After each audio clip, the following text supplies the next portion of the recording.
Guys and dolls, Freedom Dad here, and just going to go for a wee walk. A wee walk and a talk on a Tuesday. Hope you're all good. I'm good. Nothing to report, you know. Haven't really been online, to be honest with you. It's like up early this morning with Lucky, and just the health thing or check up or whatever. Nothing that Daddy needs to get involved with, so it isn't. So mummy and granny are dealing with that. Don't really do professionals, you know what I mean?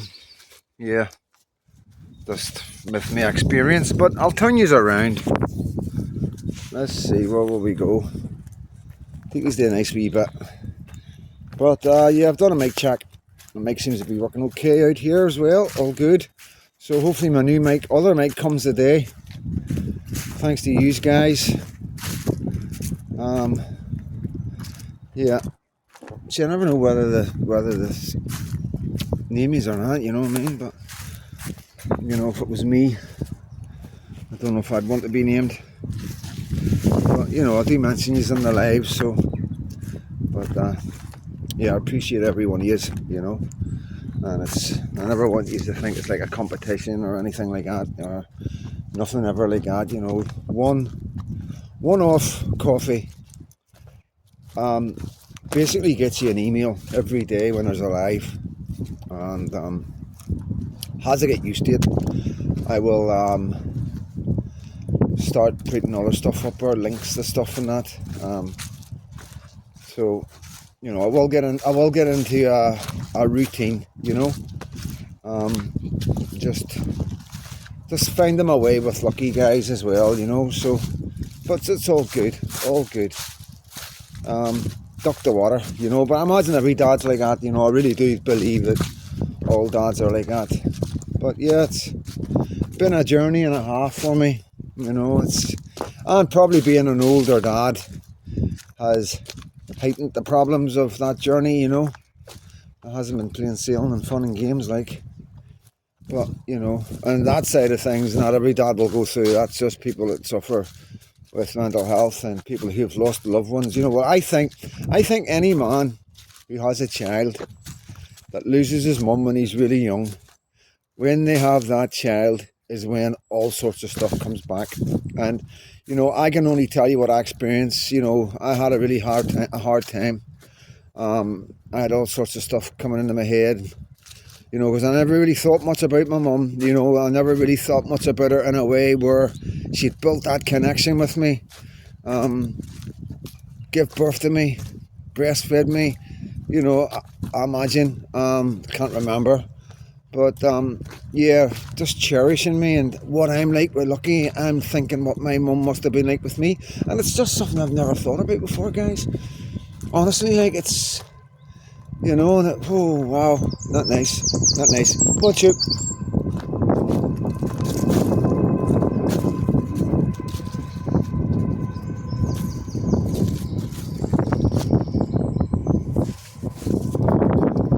What you're seeing in that? We'll get it right.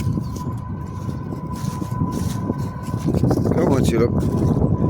Yeah, so, you know, and then you start thinking about what it must have been like for knowing she was dying, you know. Horrible, crazy thoughts, you know, crazy thoughts that I never seen coming.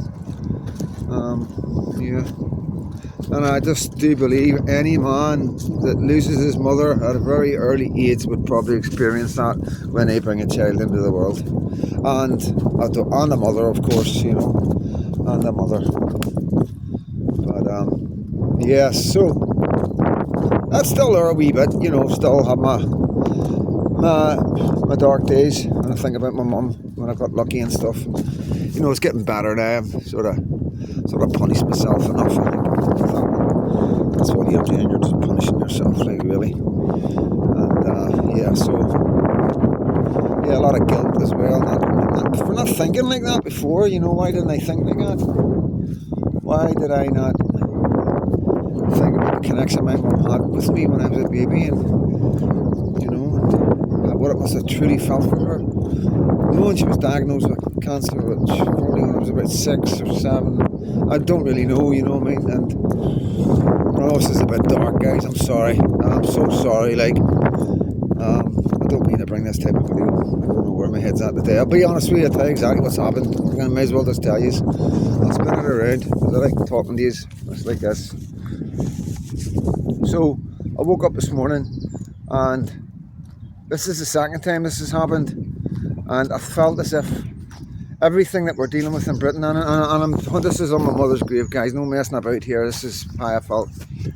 And I felt as if everything was a dream, you know, for a couple of seconds, and then reality hits. It was horrible. And then when I went downstairs to get my coffee, I was like thinking about it, and I was thinking, like, the only other time that's happened to me is in prison, you know what I mean?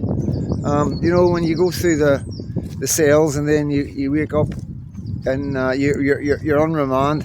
You do your first night on remand, and you wake up the next day, and you forget, you think it's a dream. You think everything was a dream, going to jail and all that, you know, and then you open your eyes and you go, fuck. You know what I mean? So yeah, that's happened to me a couple of times, and you know, obviously near enough every time you go into jail. But I've never experienced it outside like that before, and it was just a wee moment of happiness, and then with another like boom, darkness, and it was horrible, really, really horrible. And it made me think, you know, it's like people are really, really invested in this country. Like, people truly love this country, and it really is breaking people's hearts. It truly is, man. I know what it's doing to me, and so it has to be doing that to other people. And sometimes I just don't think we realise that, you know. A lot of people who don't have mental health problems and are quite strong, and they don't realise how it's actually affecting other members of the public, you know. And you don't really need to have mental health problems, like, you know, I don't know about Paul Thorpe and that, but I've seen him look so sad, and I can tell you, there's times when he's just, because you got to understand, it's one thing after another, guys. We have been bombarded with one crazy thing after another for the last 7 months, you know, and you do feel like, what else do we do? We're highlighting it, we're bringing it to people's attention, we're talking about it, everybody's angry and disgusted, and you got people doing videos of civil war and everything. It's like, you know, how far is it going to go before somebody does something about this? You know, and I was thinking, like, maybe we should stop emailing the king and our politicians and start emailing other leaders around the world. Genuine. Start emailing other people around the world and asking for help. I know that sounds nuts, and don't know where that would leave you legally, like, but, you know, I just think we need help. I think we're like, if you know, when the Americans turn their flag upside down when they're in distress, we need something like that right now. And I can't emphasize it enough. People are, it's really, really affecting people's mental health. I'll turn you around. This is a nice wee bit. A lot of trees there, mind you. Tulips made our way over. It's like a wee burn here. You get over safely, hen. A wee dangerous burn for you.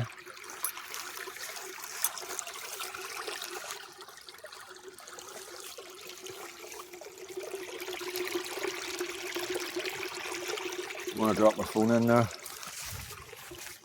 Hey, Chip.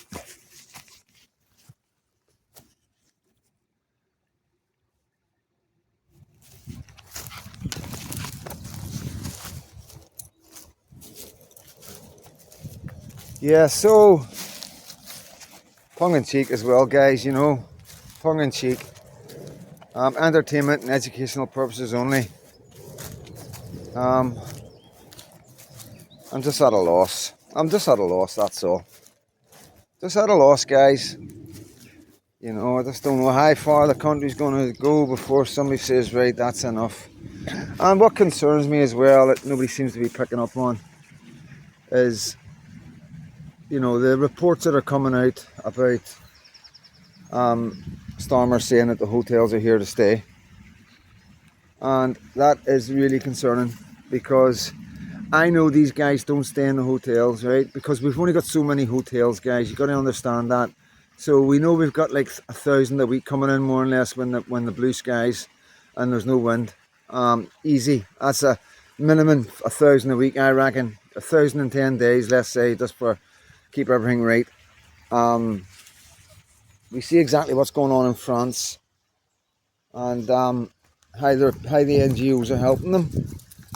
You know, just going to grab a wee seat here, guys. Oh, sitting on a bit of wood. But so this is the way I see it, guys. The logical views of Freedom Dad. So if he's saying that the hotels are staying and they're not going away anytime soon, that just tells me that they're expecting thousands upon thousands of people to come into this country in the next few years. Because we only have so many hotels, you've got to understand that. And once the hotels are full, they're full. So you think to yourself, what do they do then? Well, they just keep moving them out of hotels. That's what they're doing. They're moving them out of hotels and moving them all around the place. They're dropping bus loads off in towns and cities in Ireland. In some places there's more immigrants now than there is locals, because there's like an army base or some sort of camp or some sort of something set up where they can put in 400 or 500 at a time. And yeah, it's overwhelming. You know, there's no jobs for them. There's not enough medical, and everybody's leaving. You know, when people won't stay here. You know, people will leave.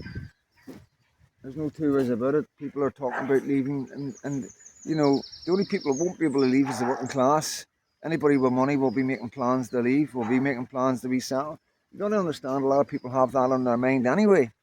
Even before all that, quite a lot of Brits have the notion of travelling and settling somewhere else. They finish their days off in Canada, America, Australia, you know.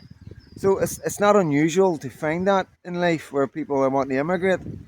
So the thing is now, but this is the kicker. This is the kicker, you know, and Labour are relying on that. They're relying on everybody to leave, especially the money people. And I don't know what they expect to do with that. But yeah, there's a big plan in action right now in Great Britain, and it's working perfectly for the government and the establishment and whoever's pulling their strings, you know. But I don't know what else to say, guys, about it. You know, they're telling us everything we need to know.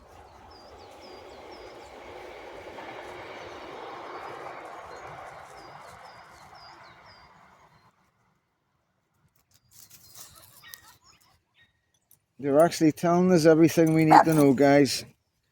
They're no hiding it, and they're no ashamed of it. But it's hard. It's hard for people. I feel for you all, guys. So, you know, at the end of the day, you know, I do believe we will get there. It's just hard. It's just, you know, it's not like, guys, it's not that, you know, I do sometimes feel it's gone too far for England. You know, I really do. But I still have a wee bit of hope. You know, all England's going to do is hold it back for an extra 20 or 30 years, I imagine, right now. But, you know, there's still hope. Still hope. And we just have to wait and see. You know, we might get help from other countries, like America. You know, Canada, we need to see what way Canada goes. But we do have friends in Europe, please believe me. We do have friends in Europe. And, you know, a lot of you don't know this, but Stormer is getting really embarrassed right now. He's getting embarrassed. He's not wonder why he's so quiet. Has nobody noticed how quiet Stormer is right now? You know?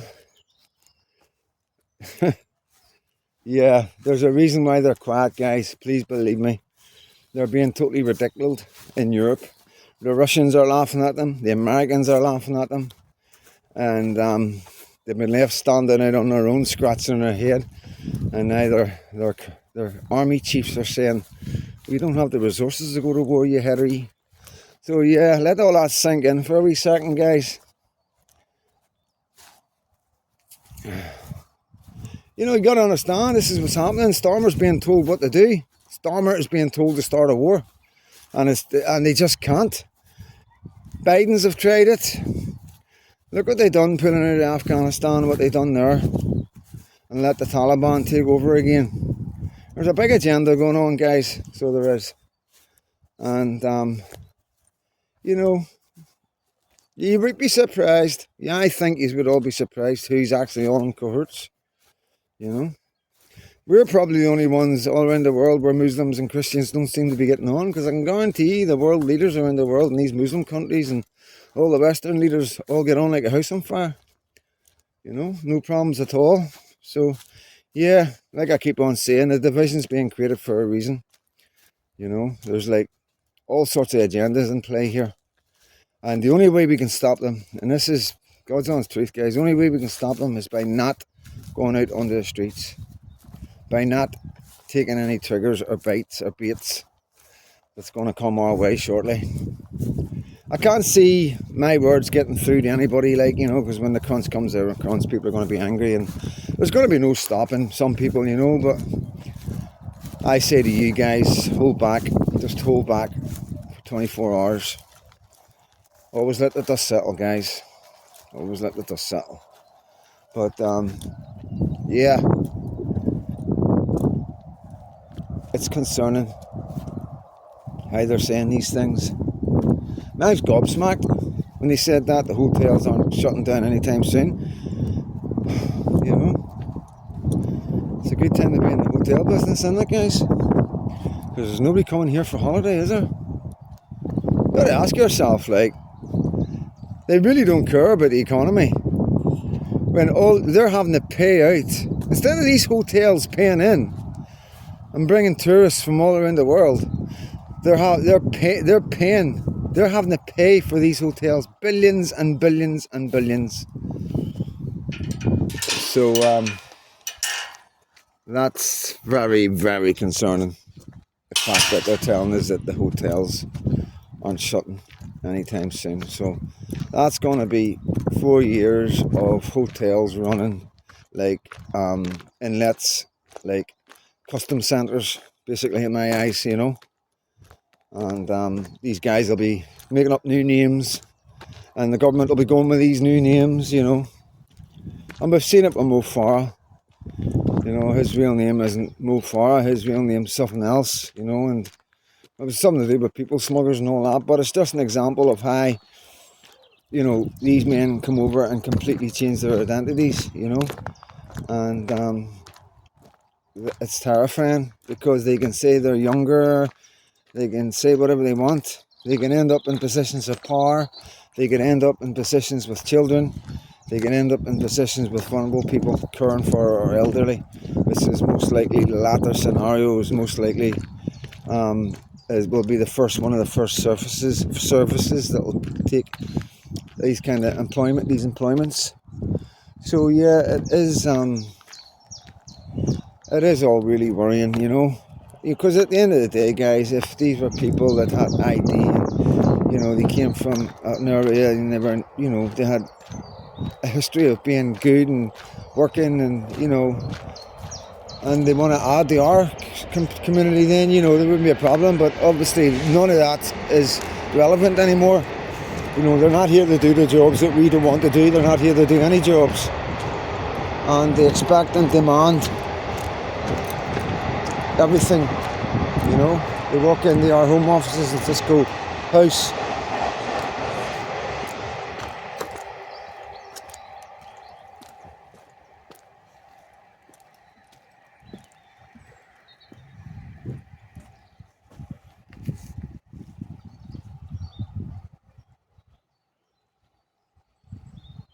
I need to see wee Lucky. That's what's up with me. I need to see wee Lucky. I need to get Lucky a cuddle. And I'm going to start having them conversations, like proper conversations with Katie's family about the future of our wee Lucky. Gotta start making plans, you know what I mean? I don't want to leave it to the last minute, guys, when the shit hits the fan, you know. I want to have opportunities in life.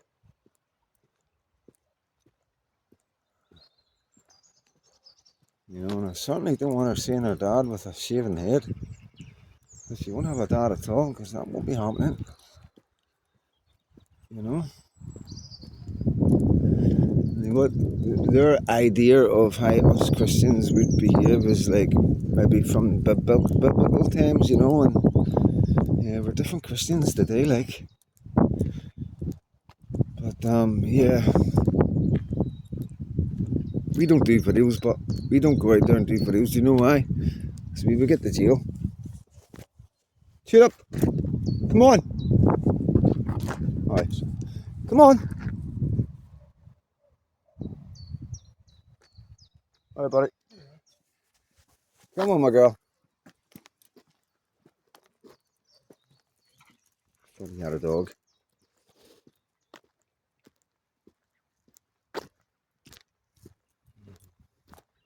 So, yeah, I imagine everybody's feeling exactly like me. Everybody.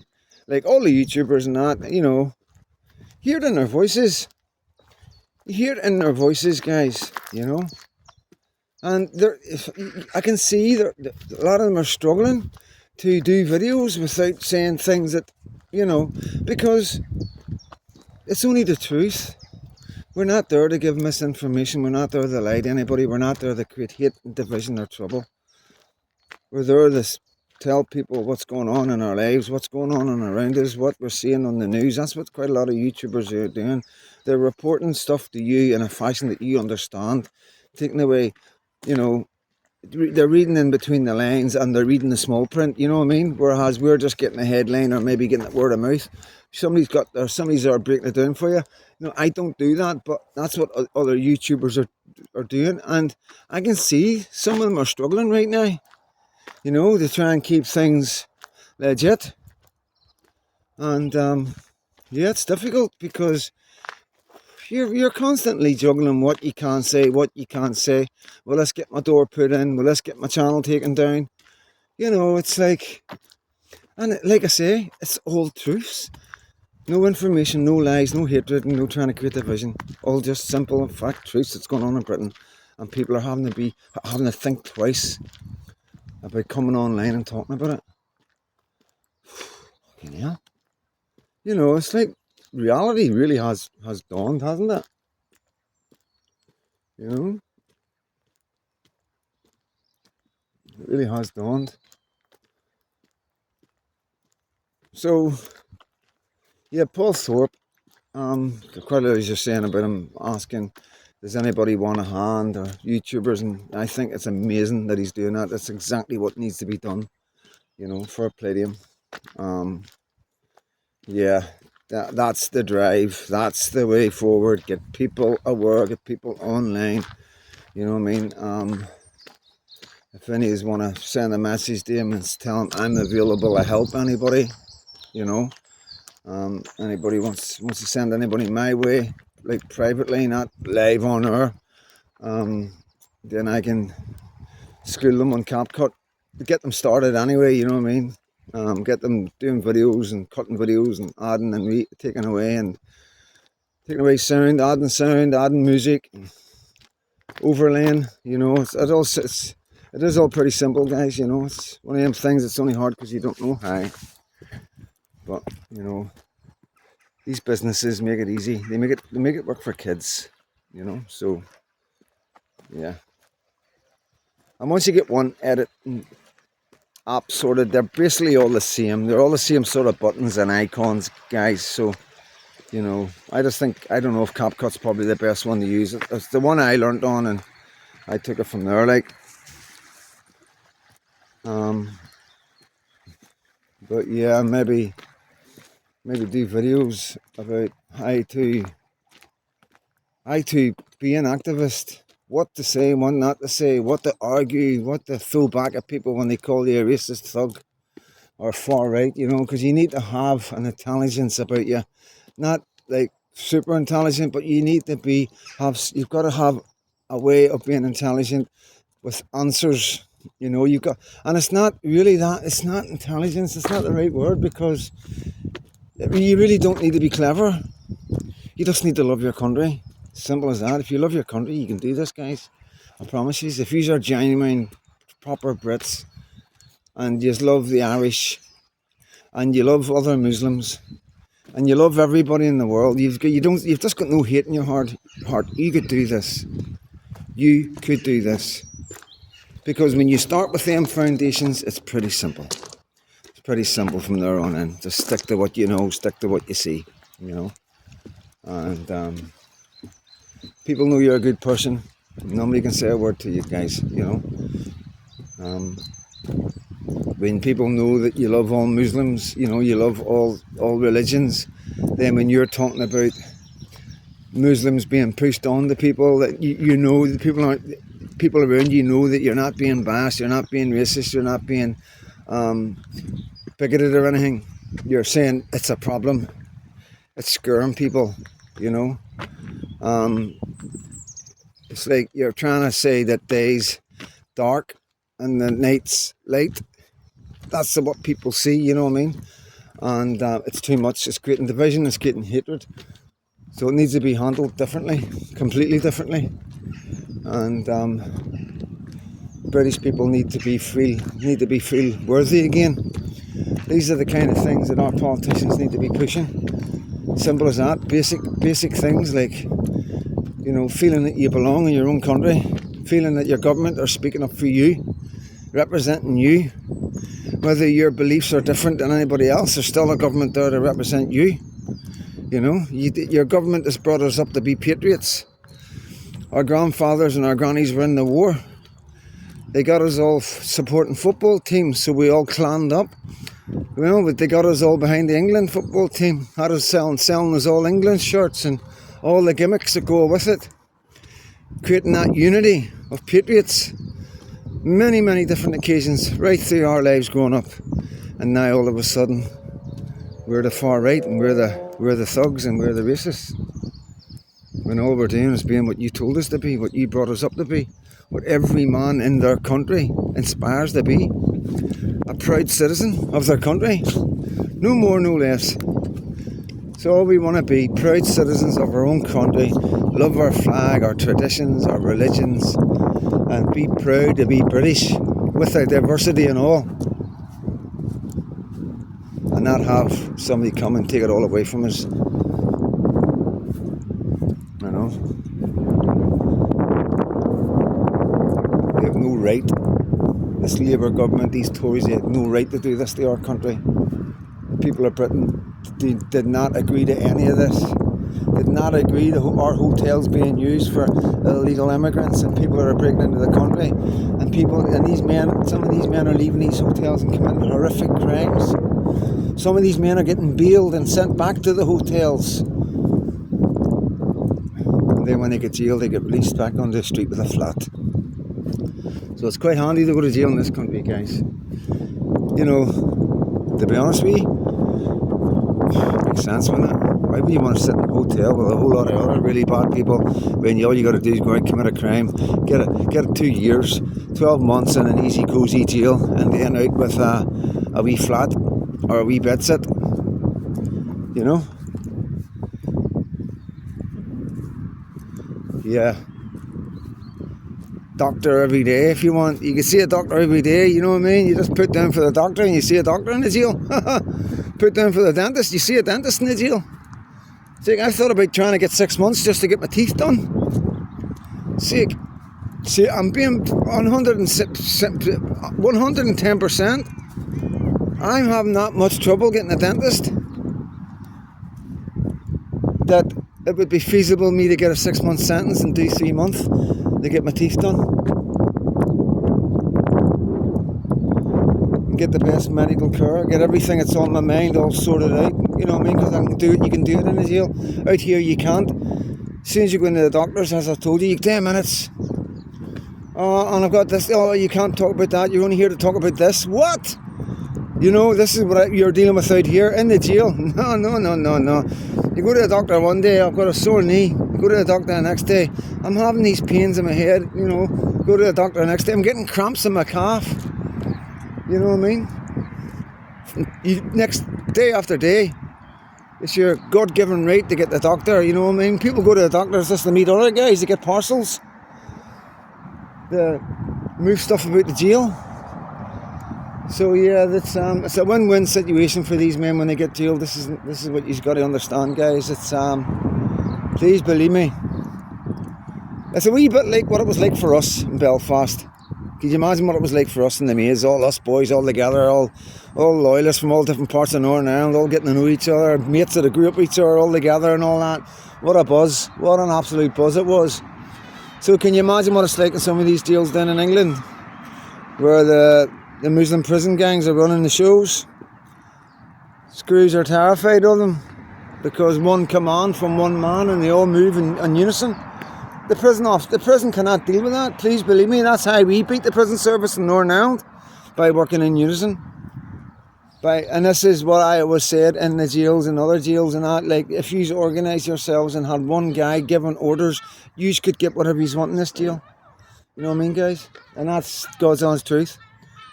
If every prisoner was to just take an order from one man, every jail, then the prisoners would take control. Unless they just lock them all down. But my point is, guys, is that there's nothing here that will push them away. There's nothing here. There's no deterrence. The jails are easy. They're getting £2 a month for nothing, for sitting on their arse. When you put PIP, universal credit, and God knows what else they're getting for free. So I imagine they're not even paying for gas and electricity, guys. I really don't believe any of these guys will be paying gas and electricity for a long time. And yeah, that's something you need to know. That might come in handy for use for the future, guys. So it might. You got to understand, these men are coming in this country and getting everything free. They're no paying council tax. They're no paying for nothing, guys. You got to ask yourself, surely if it's okay for them, it's okay for us, is it not? Huh? Surely if one man his family's never paid anything into the system, is able to get everything for free, then surely another man whose family's paid everything into this system should not be allowed to be taken to court for anything that he doesn't pay. Surely in a logical world, where we've got a system that's fair, and surely that would be the way. I'm trying to set you up, guys, without losing you, so I need to time about. Yeah. Makes a bit of sense, that, doesn't it, like? How fair is it, man? All young men are having to go out there and work, pay taxes, buy electricity, gas, can't even afford to go on holidays right now. Just about enough food on the table for their families. You know? Having to pay council tax for what? So we can pay for these men to come in here and get everything for free? Nah, guys. That'll stand up in court. I do believe that, like, you know, if that would be my argument, you know what I mean, 110%. What I've been through, the way I've been treated in this country by my government, in care and in children's homes, and the rest that they've done to me, that you don't know about. Nah, guys, it's not right. This isn't right. My Lucky's not going to get nothing for free, so she's not. She's not going to be able to go into another country and just get given £2 a month. It's not a country in the world that'll do that for my Lucky. How are we on? A good wee bit here, guys, aren't we? Bit of a rambling. So I hope you don't mind me rambling. That's a wee ramble. It's the way I woke up this morning, guys. Yeah. But it's better out than in, innit? Better out than in. But I'm just going to throw this up. So I am. And I shall catch you. I'll send you a wee message if I'm going to do a live. I'm not going to promise a live today, guys, but I will try. I will try. So I'm going to go. And as usual, God bless every single one of you.